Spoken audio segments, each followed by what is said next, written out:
Are you freaking kidding me? I'm going to be stuck on a bloody Zoom call for 4 hours? Participants talking among themselves is worth gold. Like serial facilitation. More 25% PowerPoint, 75% gallery view.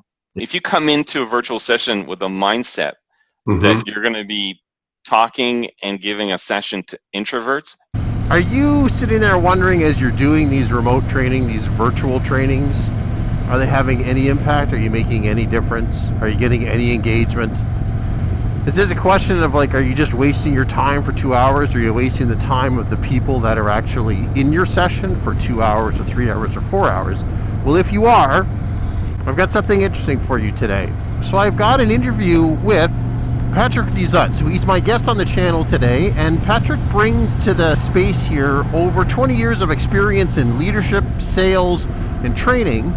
And he brings this into the work that he does right now, where he runs a lot of virtual sessions, like a lot of us are doing right now, in this space, in this learning space.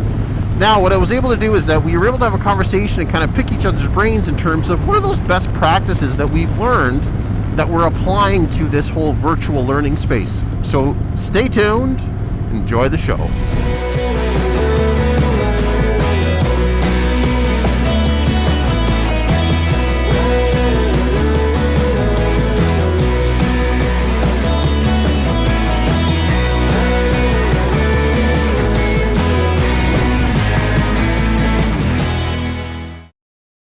Yeah, I feed off the energy of the people in the classroom. That I was actually surprised as to how exhausted I was. That I like to consider myself, as I'm sure most trainers, high energy people. And I found myself after even the morning session, when it came to like noon o'clock, I was tired. And the next session was starting at 2 o'clock. And all I did is I went walking with the dog, like we were all doing right now, for about 45 minutes to an hour, just to get some energy back. And I kept thinking a little bit more about, why I was so much more exhausted than usual. And part of the answer is just that, when you're in the classroom, you feed off the energy, you get the vibe, and you kind of eat from it. Whereas obviously it's not going to come really that much across on a virtual setting. So it's you're more carrying the weight than sort of riding the wave. When you're in a face-to-face classroom setting, if I start doing this, well, after a while, a bunch of people are going to start doing this. Whereas on virtually, you're going to get a lot less of that. So I really think that, unfortunately, the computer monitor is, to a certain extent, I wouldn't say a wall, but it's a big filter that energy doesn't describe back to me. I find for me, and this kind of tells to my style, is still connecting with people. To a certain extent, it kind of contradicts the first comment. So there's definitely a lesson, a draw less of energy. It remains that I was still successful at connecting with people, and I took the time to connect with people. So even though now, admittedly, all right. Well, what I did is I had a little bit of fun, and Zoom has a whole bunch of little features. So we use the chat box, and I asked people, hey, just in a few words, where's your best vacation ever? And then people would list down a whole bunch of different things, and then I'd get people, all right, who wants to know more about one vacation? And I kind of went a little bit on the dark side, and that's where we got some better giggles and laughs. And I said, all right, where's unfortunately the worst vacation you've ever had? Or sometimes, it's not the whole vacation went bad, but there's, maybe like a little period that just didn't go right, and you'd rather forget. And that, again, brought in a whole slew of ideas. And then we went around and introduced ourselves. I gave everyone 20 seconds to say a little bit more, either about the good or the bad vacation they had. So if I'm sitting here, I'm in meetings. I've got my calendar back to back. From the morning till 6 at night, and I've got this training, 4-hour training, and I'm looking at it on my calendar. I'm going, oh my God, are you freaking kidding me? I'm going to be stuck on a bloody Zoom call for 4 hours, right? Like, that's how I'm going into this. So, like, what is it? Is it that connection? What do you do that helps kind of break through that initial resistance? I mean, I've got the luxury of having multiple sessions with the same team. They're 4-hour blocks, and so I can take the time. I mean, someone who's going to show up and do maybe a virtual session with one team for only 2 hours, it's going to be a lot harder. That said, take 5-7 minutes and still, get to know the people a little bit more.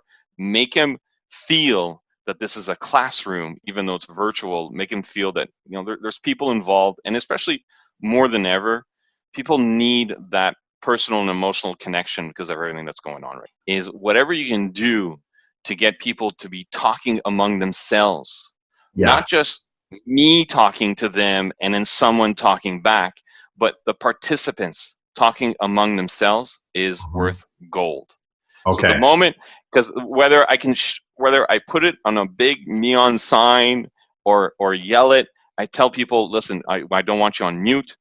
People inherently go on mute because they have puppies, they've got little kids, they've got teenagers, they've got the dishwashing machine working, the coffee machine working, and people just go on mute.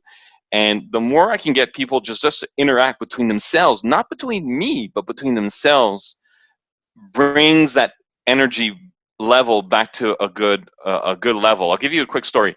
So one of the things that we do is we send people out to little breakout rooms. Case in point, these last 2 days, round number, I had about 20 participants. I would send them out to 4 breakout rooms, so an average of 5 per room. And I swear to God, before sending them out, they were polite, they were relatively quiet, or as much as they could be on a virtual. And then I would join the little breakout room. There was like a party in every one of them. Okay, they're all going at it. They're all talking and yapping, and somewhere I'm kind of thinking, okay, what is it about me then? So you put them in a small, and this is also true in a classroom setting that we know. When a big room, put them in little pockets. Well, keep favoring that. Anything you can do to put them in little pockets and forcing them to talk between themselves is going to make it so much more favorable and more enjoyable for the participant. Oh, right now I don't know. Okay. I'm still asking them a bunch of questions, and it's just that it's harder to get an answer. It's hard to get feedback, but I'm still being super Socratic and just asking them questions and questions. That's a good point. I wouldn't go more than 15 or 20 minutes without at least having them do something else. And that could be like going through some kind of poll, going through a breakout session, doing an activity where maybe they've got a workbook, they've got a sheet, and they got to look, they've got to do something in their little space, and then they report back. I'm also learning, when I started this, my initial thought was I probably wanted about half the time on some kind of PowerPoint screen and half the time on what is very well known now as the gallery view, the Brady Bunch view, the Hollywood Squares view. So I was kind of shooting for a 50-50 split. And now my thinking is it's actually more 25% PowerPoint, 75% gallery view. Like the moment you go into PowerPoint view and you're as the host, you still see all the participants, you just start seeing the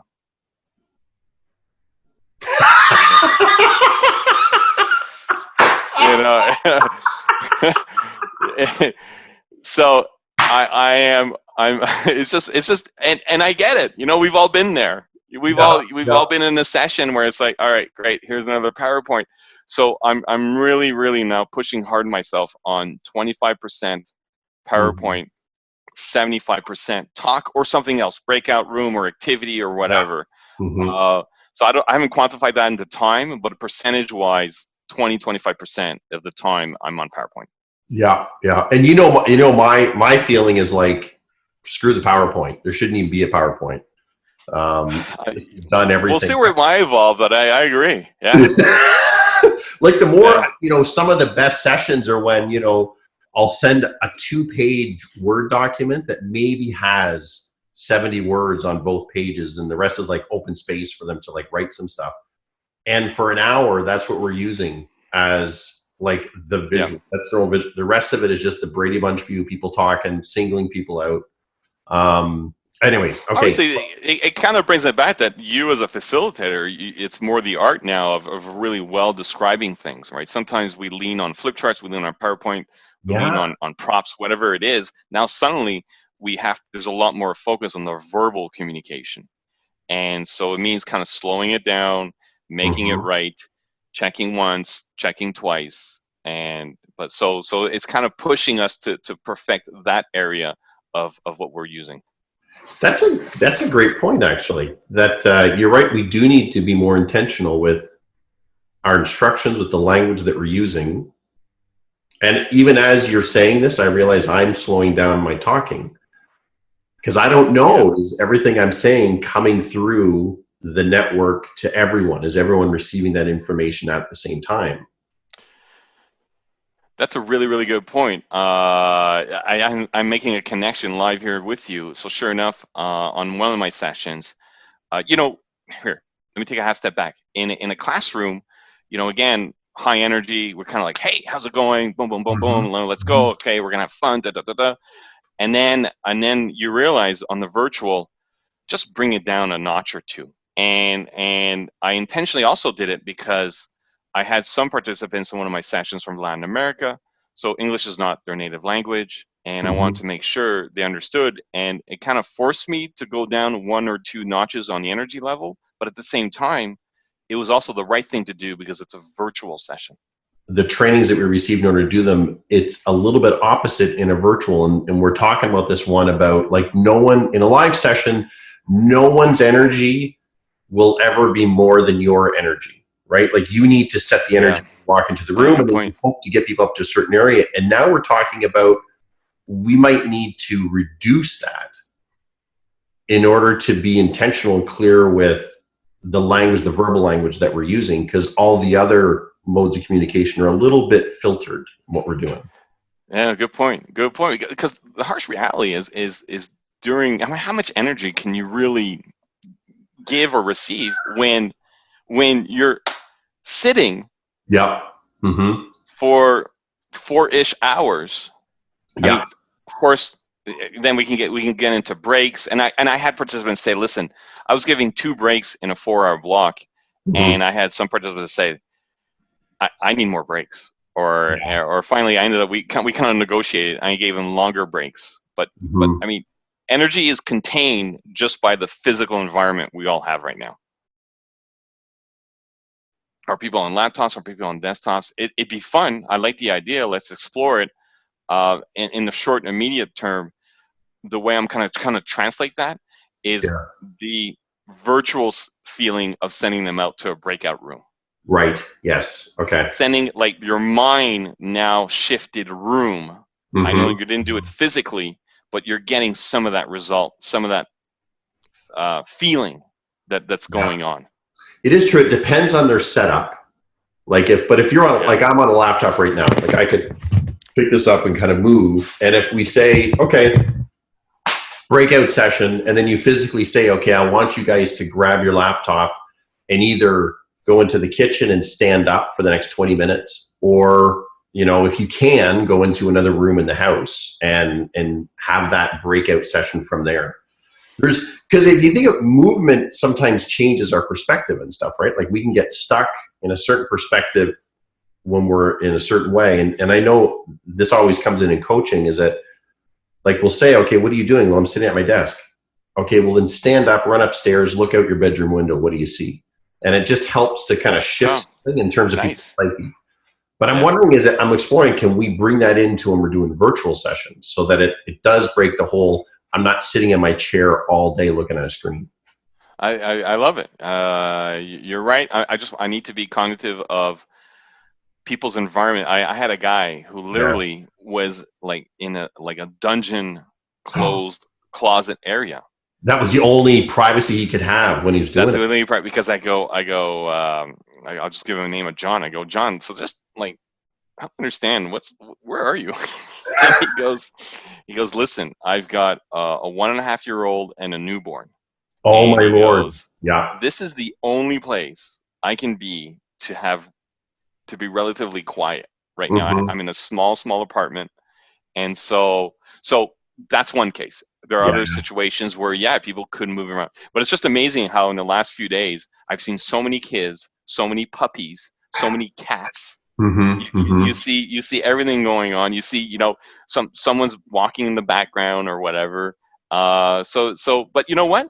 It's okay though. Let's embrace it. It's part of our lives right now.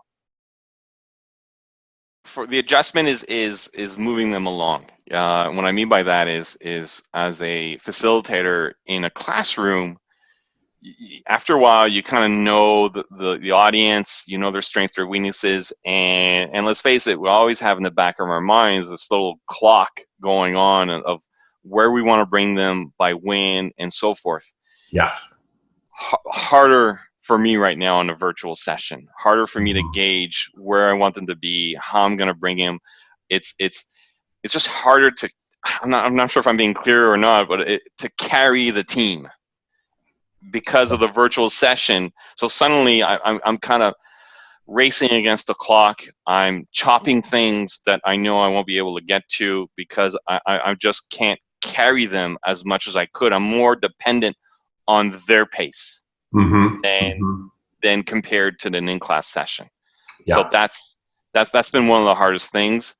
And a quick side one on that one is sure you can strike a discussion with one person and ask questions, but I alluded to it earlier. Anything you can do to strike discussion between themselves, it's hard. If you can pull it off, and whatever activity you can do to do that is worth gold. It is one of the harder things to do, though. People are definitely more shy, more distant at wanting to participate to a live talk. What brings up for me is doing a training or a workshops with a room full of introverts and stereotyping, like working with engineering companies with a lot of, technical engineers where the majority of them are introverts, and then trying to get a discussion interaction going. It doesn't work in the big room. As soon as you put them into a small group of 3 or 4 people, you can't shut them up. That's a really, really good point. And if you have if you come into a virtual session with a mindset that you're going to be talking and giving a session to introverts, I think that's a great point. You're already clearly a step ahead. Yeah. Let's face it. Be ready for it. Yeah. I love that. You've obviously got to throw them into the small groups, breakout groups more, because you say that's where they get engaged, that's where they're talking. And then maybe it's almost like we're now doing like serial facilitation, popping into these different groups. And that's where we're doing most of our moving the groups forward, was in each small group. Fantastic point. And I mentioned it earlier, and you're making me realize. So sure enough, I said, I put them in breakout groups, and you go in these breakout groups and it sounds like a party. You know why it sounded like a party? Because they were all unmuted. Yeah. And I'm like, but you put them back in a room where there's 20-ish people, boom, automatic reflex, go mute. And probably with 20 people with background noise is much less manageable than maybe only 5 people with some background noise. Yeah. Less is more. PowerPoint, don't go crazy on the PowerPoint. And listen, best is when they're interacting and talking between themselves, not necessarily you. Patrick, I want to thank you. This has been incredible. I know some people are like, they're spending a lot of time in some of these virtual trainings that are painful. And any way to make this stuff better, I think will help them. Well, thank you, Michael. Thanks for the opportunity in the forum to talk to you. And as you can see, I got your book here behind me. I love it. Keep the motorcycle videos coming, baby. Thank you for the plug. Love it. All right. Okay. Bye. Cool. So if you made it through the whole video, probably 20 minutes later, you're sitting here. Here's a little bonus. Here's what I'd like to offer is that we know a lot of people are struggling with this. A lot of companies are having to pivot very quickly in how do they do this virtual learning. So Patrick and I would like to make ourselves available to actually have a conversation with you and, talk to us about your situation, what you're going through. And we can really kind of give you some quick and easy advice and really those leading practices of how you can apply that to your learning coming up. It doesn't mean reinventing the wheel. It means making some adjustments. Better go. so that you can make your meetings more engaging. Thanks very much.